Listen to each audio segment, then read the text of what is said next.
Salom, onajon. Bilasizmi, men sizni doim onajon degim kelardi. Va bilamanki, siz ham meni o'z farzandingizday ko'rgansiz. Issiq yuzingizni so'nggi bor ko'rolmaganimdan qanchalar afsusda ekanimni bilmaysiz. Bugun sizni ko'rish uchun kelgandim. Ya'ni, menga bildirmay cho'ntagimga solib qo'ygan pulingiz sharofatiyle.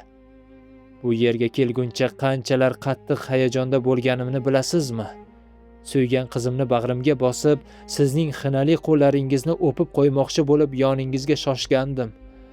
Qay kunda Istanbulga kelgan ekanmanki, ikkingizni da tuproqqa topshirsam.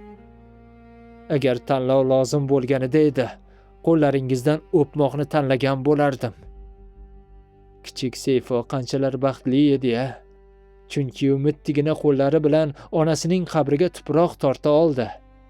Men esa shunga ham yaramadim. So'nggi burchim bo'lmish tobutingizni ko'tarish ham nasib etmadi.